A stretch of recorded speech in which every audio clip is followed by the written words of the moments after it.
Being with you. Just want to start by saying we had a meeting yesterday on the Department of Education, which is being moved. We're going to educate the children in their states where they can get a proper education. The numbers are horrible the way it is, and we're going to make a move that's very big. I don't think it's even risky a little bit. I think it's going to be amazing. It should have been done years ago. They've been talking about doing it for many years, but nobody ever got it off. But we did. And there was great excitement and great acceptance of it by almost everybody, including a lot of Democrats, actually.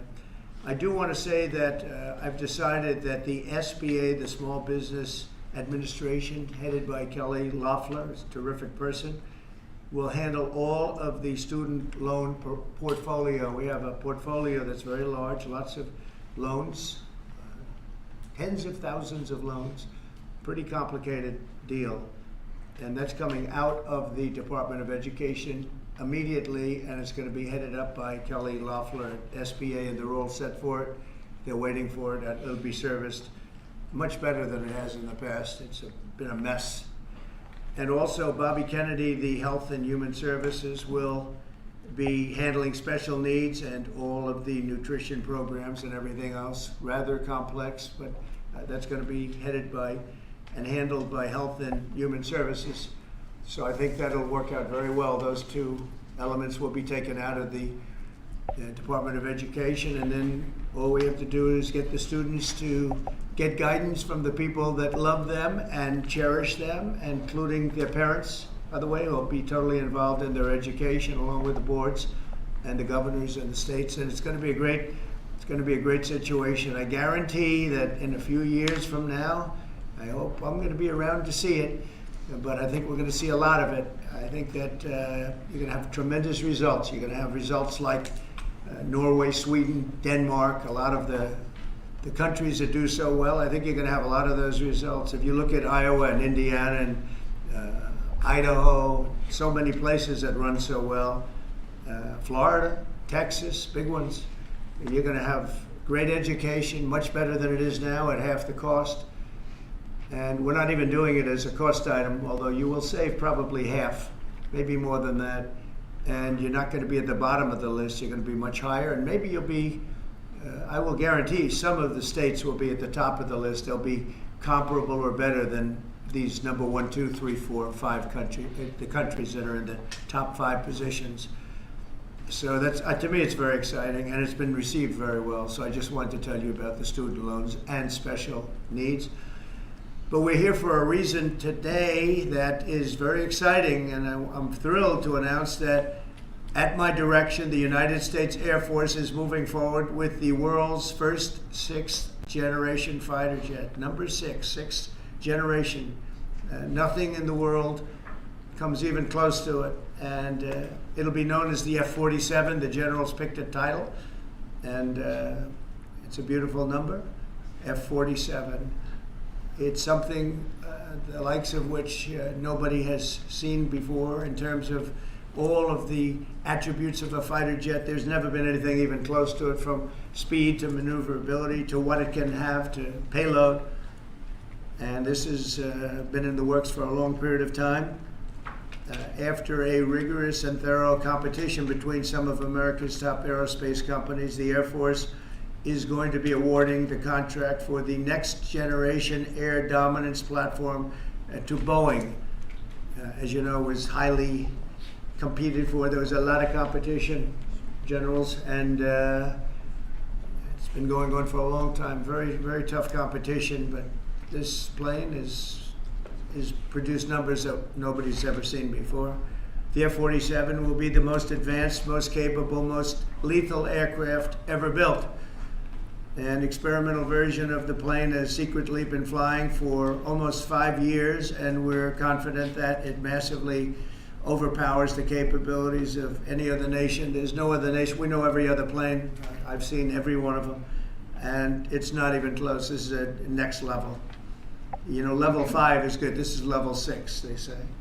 The F-47 is equipped with state-of-the-art stealth technology. It's virtually unseeable and unprecedented power. It's got the most power of any jet of its kind ever made. Maneuverability, likewise, is there's never been anything like it, despite the power and speed. Its speed is top. It's over 2, which is something that you don't hear very often. America's enemies will never see it coming. Hopefully we won't have to use it for that purpose, but you have to have it. And if it ever happens, they won't know what the hell hit them. A new fleet of these magnificent planes will be built in the air during my administration for the next couple of years. It's ready to go. They've already built much of what has to be built in terms of production, including the sheds. We'll ensure that the USA continues to dominate the skies. We've given an order for a lot. We can't tell you the price because it would give way to some of the technology and some of the size of the plane, good sized plane. This contract also represents a historic investment in our defense industrial base, helping to keep America at the cutting edge of aerospace and technology. Our allies are calling constantly. They want to buy them also, and certain allies will be selling them, perhaps toned down versions. We like to tone them down about 10%, which probably makes sense because someday maybe they're not our allies, right?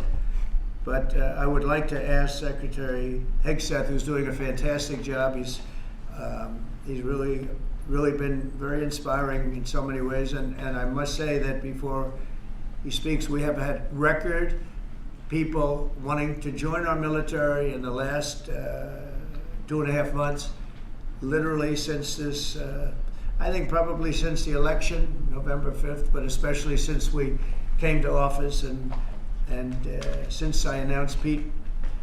He's young, he's smart, he's strong, he loves it, and they love him, but we've had record numbers of people wanting to join our military. Now, if you go back 6 months, it was the exact opposite.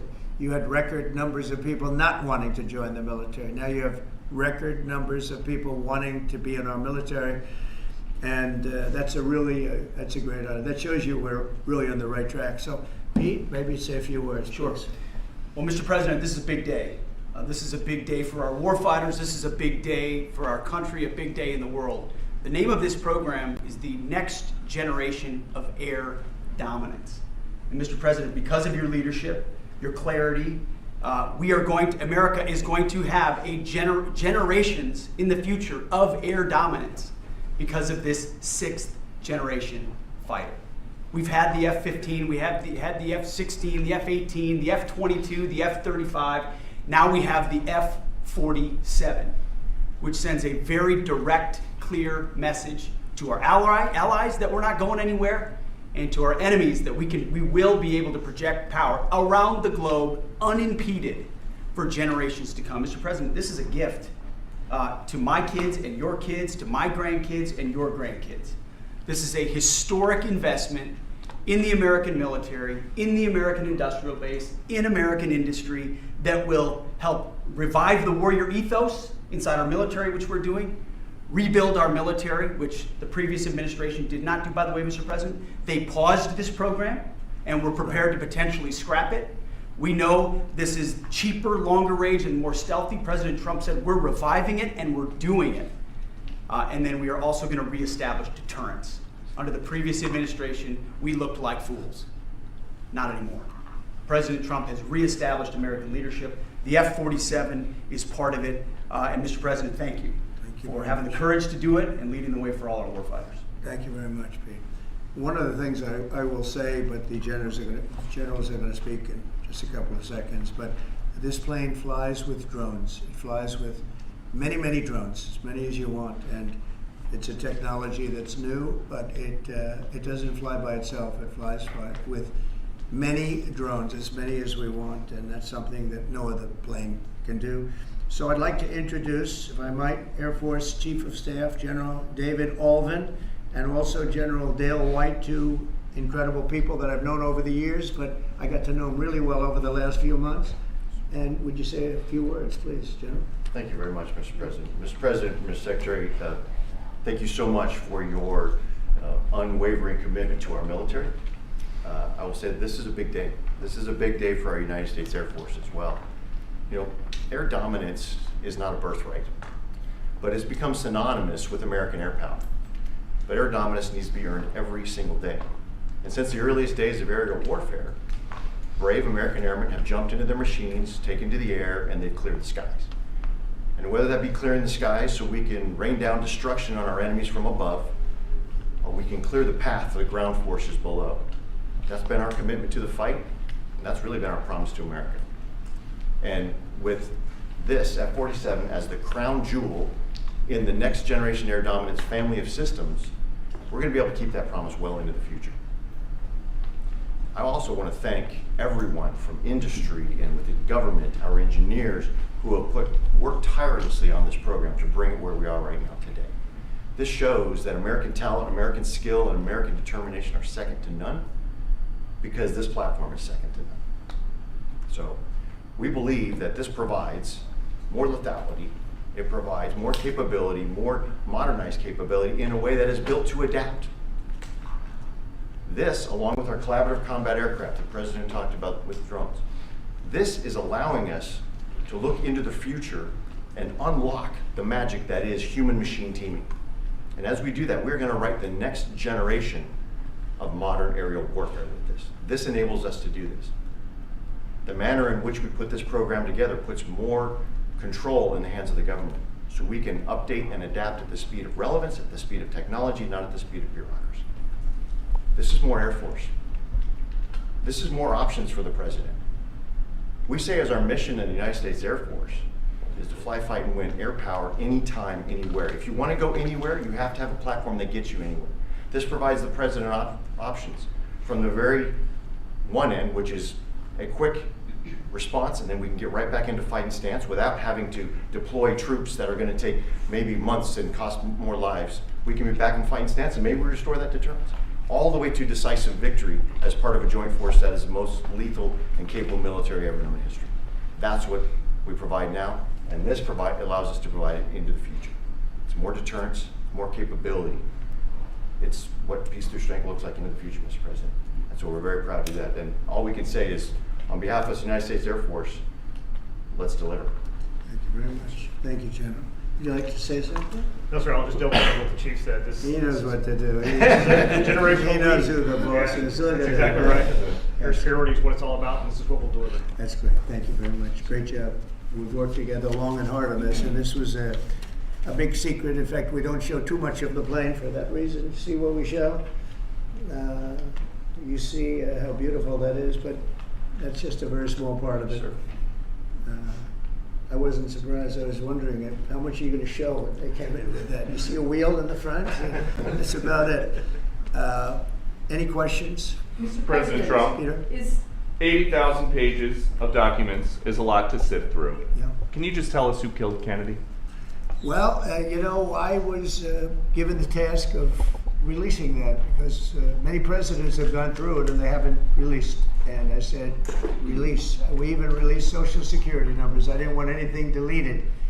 They said, sir, what about Social Security? People long gone, but they're long gone, so I can't imagine. But I said, if you don't delete it, if you do delete it, we have people are going to say, why did you delete it? There's something in there. So we gave Social Security, we gave everything. And the rest is for you to look at, Peter. You're going to see whether or not you see anything. But we've given it. We're doing it with Dr. Martin Luther King, too. They're preparing all of that. They're going to release everything. And whoever else they want. I mean, we have nothing. We really have nothing to hide. We shouldn't have. When a lot of time goes by. But with the Kennedy files, in particular, they were going crazy on them. I don't think there's anything that's earth-shattering, but you'll have to make that determination. In those, it's 80,000, it's actually 88,000, and we have some additional things, as you know, come out today. And for that, you can go to the offices and you can see whatever you want to see. Everything is out there, totally open. The additional stuff is available later on today. You go over to the offices and you can have it immediately. And you'll make a determination. And on something else, these Tren de Aragua guys, because of your executive order, they are designated as foreign terrorists. Yeah. If ISIS or Al-Qaeda foreign terrorists were operating here in the United States, cops would probably be shooting first and asking questions later. And so what is the difference between terrorists, between somebody like an ISIS or an Al-Qaeda operative versus a MS-13 or Tren de Aragua? Well, these are people that focus on destroying people in their homes. They're not as international in that sense. They're a group of thugs. They come from Venezuela. They come from the prisons of Venezuela. They're very, very dangerous people, but they didn't look so dangerous when the guards took care of the situation from El Salvador. And I want to thank the president. He's a friend of mine. He's done a great job.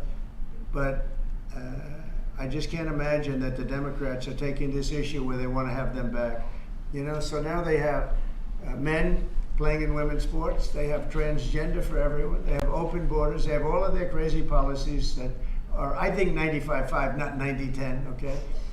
And their new policy is, let's bring Tren de Aragua back into our country. Let's bring the worst, these are the worst gang members there are. They looked amazingly frail, though, by the way they were handled. It's very amazing. You know, they weren't, when they were in Colorado cutting the fingers off a man because he made a phone call to the police, they seemed a lot tougher then than they did when they were having their heads shaved and they were in shackles.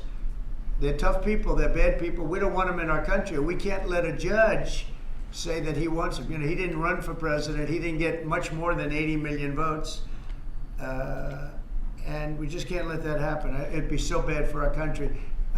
I won on the basis of getting criminals out of our country that were let in. It was called unforced error. They were let in by Biden, incompetently let in, and let in by the millions, actually. 21 million people, I believe it's 21 million. And that's not even including the gotaways, but these are rough people. We want them out of our country. And I won the election based at least partly on that, and that's a big part, yeah? And I don't know if you saw this. Tim Walz is now saying about Trump supporters, and forgive me, I'm just reading a quote from Tim Walz, I think I could kick most of their ass. Oh boy, he'd be in trouble. Is there any way to know? Well, he's a loser, yeah, I mean, the guy's a loser. He lost an election. He played a part. You know, usually a vice president doesn't play a part, they say. I think Tim played a part. I think he was so bad that he hurt her. But she hurt herself, and Joe hurt them both. They didn't have a great group, but I would probably put him at the bottom of the group. Have you heard that Biden wants to get back involved for Democratic politicians, fundraising and campaigning against your policies? What do you think of that? I hope so. Mr. President, there are several families. Mr. President, there are families Who from you- some of the who are you people. with? I'm with La Nación newspaper from Argentina. There are families from some of the people that were on those flights to El Salvador that claim that they're not criminals, they're not members of Tren de Aragua, of MS-13. What can you tell them, and what guarantees can you give them that everyone in those planes were actual criminals, terrorists, as you said? Well, I was told that they went through a very strong vetting process, and that that will also be continuing in El Salvador. And if there's anything like that, we would certainly want to find out. But these were a bad group. This was a bad group, and they were in bad areas, and they were with a lot of other people that were absolutely killers, murderers, and people that were really bad with the worst records you've ever seen. And but we will continue that process, absolutely. We don't want to make that kind of a mistake. Mr. President, is the U.S. planning to give up the position of NATO's Supreme Allied Commander, and if so, why?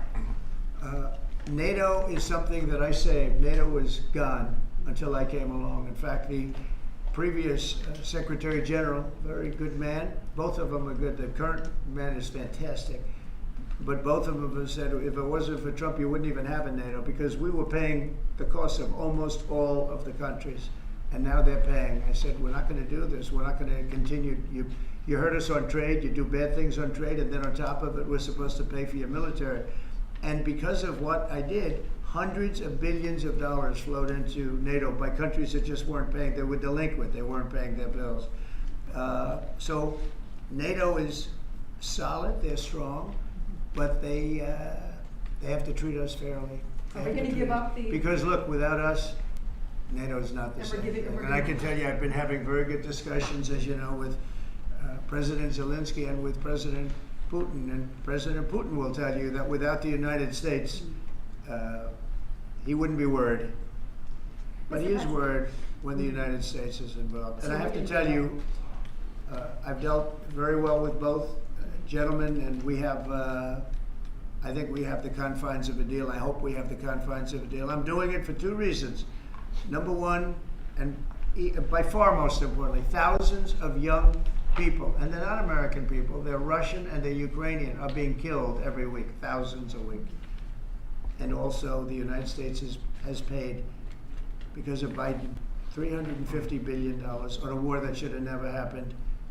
If we had a competent president and this sitting right here, that war would have never happened. It would have absolutely never happened with me. And it didn't happen. For 4 years, it didn't happen. Mr. President, do you think you have the authority, the power to round up people, deport them, and then you're under no obligation to a court to show the evidence against them? Well, that's what the law says, and that's what our country needs, because we were, unfortunately, they allowed millions of people to come into our country, totally unvetted, totally unchecked. So you ought to ask, did he have the authority to allow millions of people? Did Biden have the authority to do something that's unthinkable?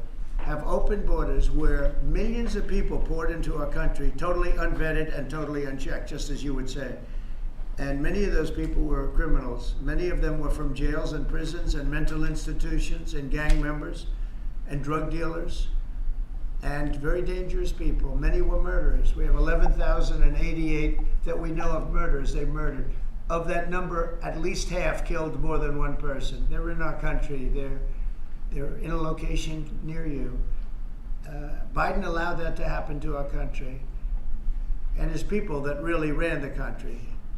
And the person that operated the auto pen, I think we ought to find out who that was, because I guess that was the real president. So when you ask me if we have the authority, did Biden have the authority to allow millions of people to come into our country? Many of these people, hardened criminals at the top of the line who have caused tremendous damage in our country. You see them in New York City fighting with our police. I mean, literally having fist fights in the street with our police.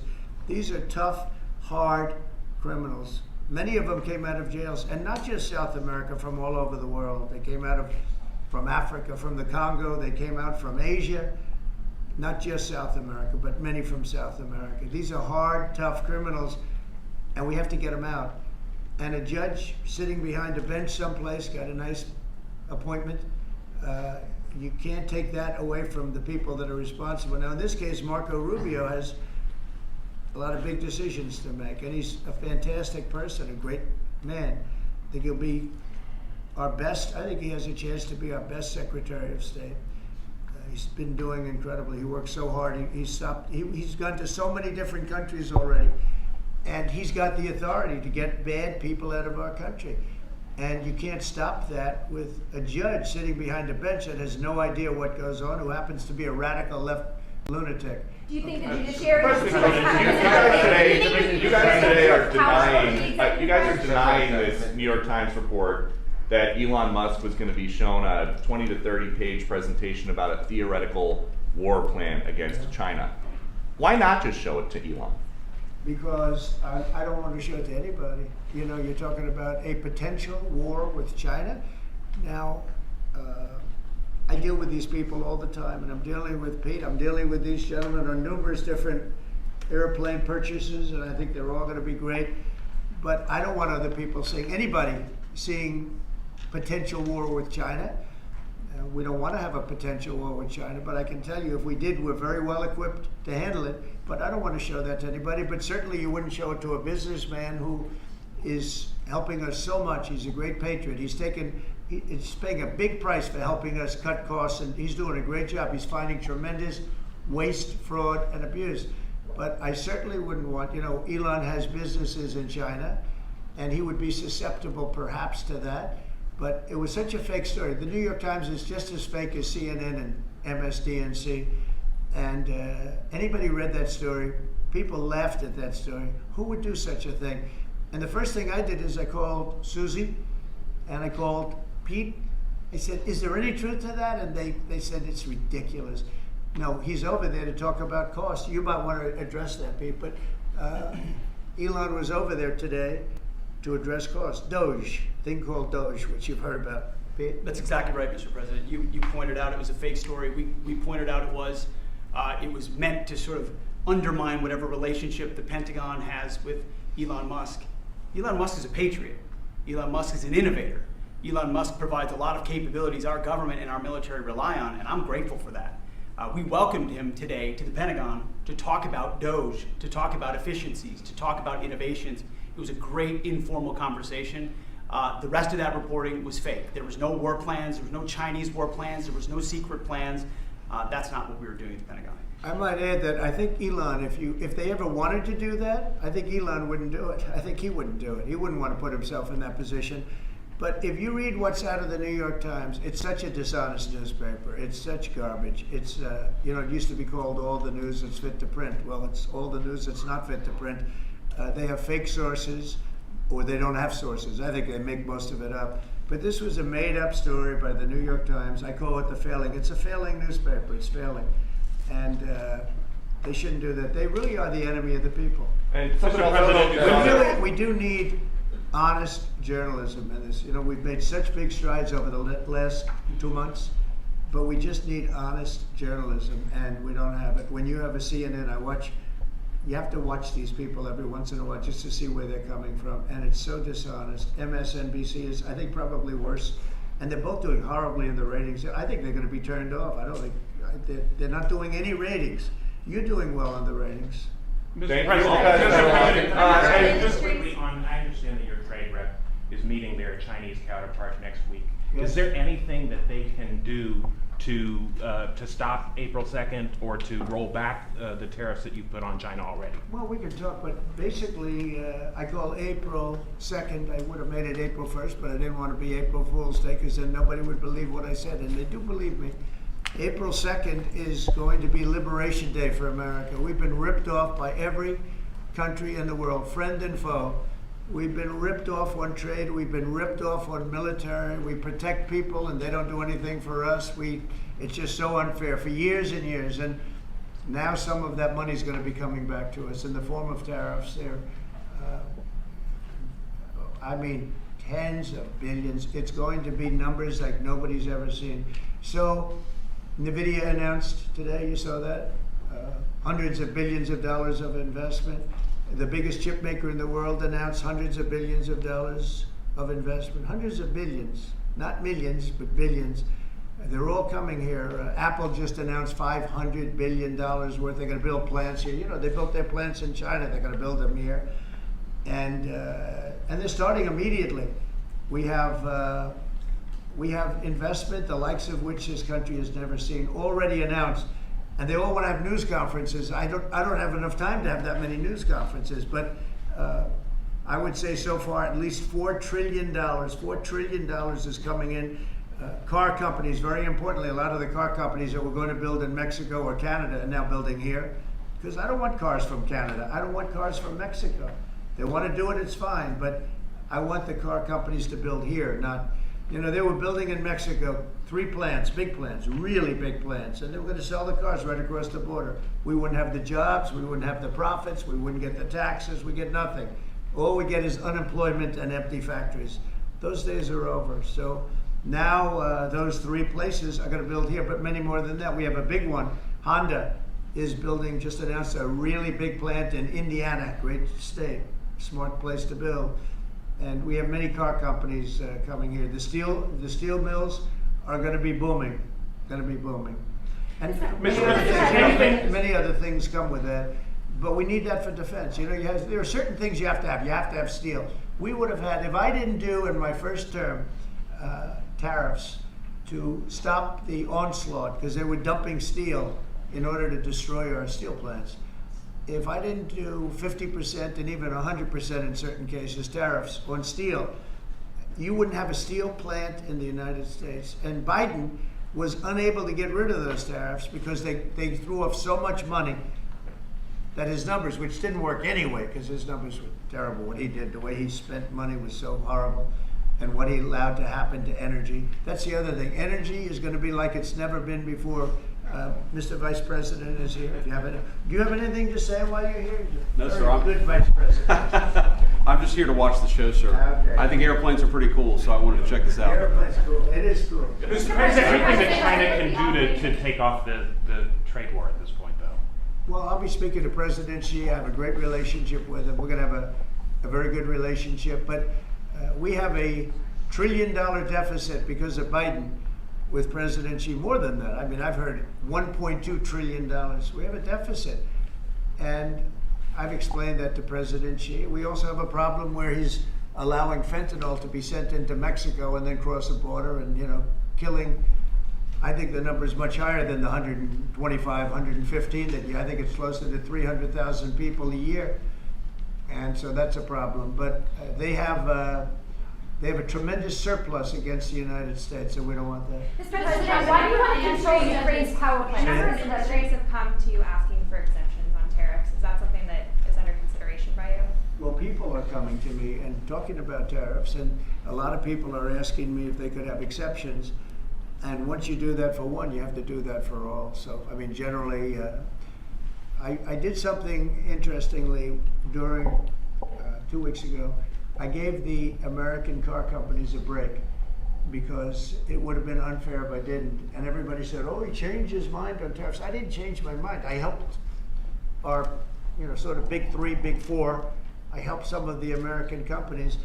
And instead of taking it properly, they said, oh, he changed it. I don't change, but the word flexibility is an important word. Sometimes there's flexibility, so there'll be flexibility, but basically it's reciprocal. So that if China's charging us 50% or 30% or 20%, and I don't mean China, I mean anybody, any country, Canada. Nobody knows that Canada's charging our dairy farmers. They have 270% tariffs. Nobody knows that. Nobody knows that. They have up to 400%. They have a couple of tariffs at 400%. Nobody knows that. Nobody talks about that. And remember, with Canada, we don't need their cars, we don't need their lumber, we don't need their energy, we don't need anything from Canada, and yet it costs us $200 billion a year in subsidy to keep Canada afloat. So when I say they should be a state, I mean that. I really mean that, because we can't be expected to carry a country that is right next to us on our border. It would be a great state, it would be a cherished state. The taxes for Canadian citizens would go down in less than half. They don't spend money on military because they think we're going to protect them. There are many things that they do, like icebreakers. They want us to provide icebreakers for them. Oh, that's wonderful. So the Canada, they're very tough traders too. I want to just tell you, all the people, they're tough traders. They trade very tough. And the expression I use is, some people don't have the cards. I used that expression about a week and a half ago, right? Somebody was negotiating who didn't have the cards, who's now, I think, saying that he wants to do it, and I think we're going to have a big deal on that very special something. We got to make a deal on that. But Canada has been a very nasty negotiator against the United States, took advantage of the United States for a long time. But nobody knows that they were getting 270% tariffs on dairy products. A follow-up on Canada, and I don't think I've heard you say this in all of the talk about Canada becoming the 51st state. Are you concerned that if they became the 51st state, they would be a very, very blue state? Very, very big and very, very blue. No, there might be, but it would, you have that artificial line that goes, that straight artificial, that looked like it was drawn by a ruler. Somebody with I don't mean a ruler like a king, I mean like a ruler, this way. And it's just an artificial line that was drawn in the sand or in the ice. And can I tell you, Peter, just, you add that to this country, what a beautiful landmass, the most beautiful landmass anywhere in the world. And it was just cut off for whatever reason. It would be great. Now, is it liberal? Maybe, but a conservative until I got involved, because I don't care who wins up there. I frankly probably would do better with the liberal than the conservative, if you want to know the truth. But just a little while ago, before I got involved and totally changed the election, which I don't care about, probably it's to our advantage actually, but the conservative was leading against, I call him Governor Trudeau, the conservative was leading by 35 points. So, so I don't know about that. I think Canada is a place like a lot of other places. If you have a good candidate, the candidate's going to win. And I don't know if you've seen this, but the two astronauts that you just helped save from space, they didn't get any overtime pay for all that extra time. They got $5 a day per diem. For 286 days, that is $1,430 in extra pay. Is there anything the administration can do to get them, to make them whole? Well, nobody's ever mentioned this to me. If I have to, I'll pay it out of my own pocket, okay? I'll get it for you. Mr. Mr. President, President, follow up on the you potential mentioned- signs. I like that. Mr. President, you President, mentioned I'll the pay deal. it right out of my, is that all? That's not a lot for what they had to go through. And I want to thank Elon Musk, by the way, because think if we don't have him. You know, there's only so long, even though they're in the capsule up there, that the body starts to deteriorate after 9 or 10 months and gets really bad after 14, 15 months with the bones and the blood and all the things that you've been reporting on very well. And if we don't have Elon, they could be up there a long time. Who else is going to get him? And I just want to thank him. He's going through a lot, what they're doing to him. And these people are going to be caught, and they're going to be caught, and they're going to be prosecuted. And from what they tell me, I see this just by watching your programs and reading the news, but from what they tell me, they could get 20 years in jail, and they'll get it. I'll tell you, there's going to be no leniency, and there'll be no pardons. I can tell you that right And you now. said this morning 20 years in jail, and then maybe you said this morning 20 years in jail, and then maybe they'll go to one of these prisons in El Salvador. Do you think with the way that the judges have been issuing injunctions, it would be easier or harder to send these Tesla domestic terrorists to a jail in El Salvador than these MS-13 or Tren de Aragua guys? Well, I view these people as terrorists just like others. These are, when I looked at those showrooms burning and those cars, not one or two, like 7, 8, 10 burning, exploding all over the place. These are terrorists. You didn't have that on January 6th, I can tell you. You didn't have anything like that on January 6th, which is sort of amazing because on January 6th, the Democrats were talking. Nobody was killed other than a very beautiful young woman, Ashley Babbitt. Nobody was killed. And you look at what's going on now with these terrorists. These are terrorists, and that's an organized event. You know, take a look at their signs. Take a look. They're all made by the same sign company. A nice, expensive job. Now, these are the people that finance it are, in my opinion, in just as big a trouble as the people that are setting the match and setting the fires. So we'll see. It's under very serious investigation by the FBI and by the Justice Department. These people are terrorists. Okay. Mr. President, you mentioned a deal with Ukraine. Mr. President, what do you say to American military families who are seeing Elon Musk at the Pentagon today, are hearing about Defense Department cuts, and their thoughts are immediately going to the safety of their loved ones who are currently deployed? Well, we're making our country strong. And when they see a thing like that and they hear that story about Elon and China, what they should do is realize that the New York Times is a corrupt institution, because I think they're the ones. They knew that story wasn't true. Nobody believed that story. People that, when I first called, they laughed when they heard the story. Nobody believed it, that the Pentagon was giving him a briefing on what war with China would look like, and he has business in. No, they made that up because it's a good story to make up. They're very dishonest people. I have it with the Times, and you'll see more and more of it. To me, it's a very, very dishonest organization. But a story like that is made up. It's total fiction. And I just wanted to make sure. I called up Chief of Staff and I called up Pete, and I said, is there any truth to that? Absolutely not. He's there for Doge, not there for China. And if you ever mention China, I think he'd walk out of the room. He wouldn't take it anyway. So it's just a made-up story. Nobody's taking better care of the military. One of the things that I know that Pete's doing is he's talking about a lot of the civilian staff, and we're going to get them other jobs. You know, we're going to have a lot of jobs in this country, but we don't want to have wasteful jobs. We want to have meaningful jobs. And those were wasteful jobs. Those are jobs that not only military, but jobs where people don't show up. You take a look at Department of Education. I've never seen so many buildings with the names on it. You go past one after another Department of Education, and they're empty. The people don't show up. You know why? Because they have other jobs, because they're playing golf, or they're playing something, they're doing something. And we have a lot of great people, but we have to move that back to the States. We're going to make our country strong, and we're going to get people much better jobs, because we have companies moving into our country, the likes of which we've never seen before. Nothing like this has happened. And it's automatic. They don't want to pay the tariffs. How do you avoid paying the tariffs?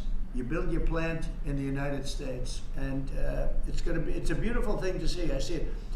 So far, I would say $4 trillion. Nobody's ever heard of them. No country's ever heard of numbers like that. $4 trillion, and those are the best ones. The biggest, best chip maker in the world. I'm not a fan of the CHIP Act, where you give billions of dollars away to companies that don't need it, and it won't bring them here. I'm giving nothing away. All they're doing is coming here, they're building because they want to avoid. Remember this on the tariffs too, because that's going to be, Liberation Day, April 2nd. It's reciprocal. If they charge us, we charge them. So somebody say, well, how much are the tariffs? Very fair. If India, as an example, has been very bad to us on tariffs, they charge 100%, 200%, whatever they charge. Now, Europe just announced they're lowering the tariffs on cars. We charge like a joke, 2.5%. That's what this country charges. Europe just announced that they're reducing their tariffs on cars to 2.5%. It's nice. But they also have non-monetary tariffs, where they make it impossible for the cars to get in, even without the dollars on them and the dollar signs. It's called a non-monetary tariff, where they put on controls where no matter what happens, because they don't want cars, they don't want the American car in their market. And yet they send us millions of cars, they send us big agriculture, they don't want our agriculture, they don't want anything from us. European Union's very tough, but now it's fair. So whatever they do to us, we do to them. Mr. President, you mentioned last month you mentioned as Russia continues to attack Ukraine, are you planning to impose any sort of sanctions? Well, they're fighting against each other. Yeah, I think we're going to have Do you we have plan a to ceasefire on a lot of areas, and so far that's all held very well. And getting that ceasefire, they had a lot of guns pointing at each other. You had some soldiers, unfortunately, surrounded by other soldiers, and they are going to be, I believe, we're going to pretty soon have a full ceasefire, and then we're going to have a contract. And the contract's being negotiated, the contract in terms of dividing up the lands, et cetera, it's being negotiated as we speak. What do you say to critics who say that your actions towards law firms amount to coercion? Well, the law firms all want to make deals. You mean the law firms that we're going after, that went after me for 4 years, ruthlessly, violently, illegally? You mean, are those the law firms you're talking about? They're not babies, they're very sophisticated people. Those law firms did bad things. They went after me for years. Russia hoax, all a hoax. It was a hoax. It was Hunter Biden's laptop. It didn't come out of Russia, by the way. It was came out of his bedroom. It was all a hoax, developed by Democrats. Hillary, I don't think Biden did, because I don't think Biden knows what the hell he's doing, frankly, based on everything I see. I've seen things since being here that are so sad. What he's done to this country, what he and they did to this country, those people that surrounded him, who, by the way, are radical left but smart. He's not smart. He was never smart. But these are radical left, smart people. They totally controlled him. He did whatever they told him to do. And it's a shame. It's so sad to see what happened, what they've done to this country, both not only the inflation you saw, but allowing millions and millions of criminals into our country. That's an inexcusable act. And many other things besides that. Thank you very Mr. much. President, can we talk one more question on Ukraine? Why do you want to control Ukraine's power plants?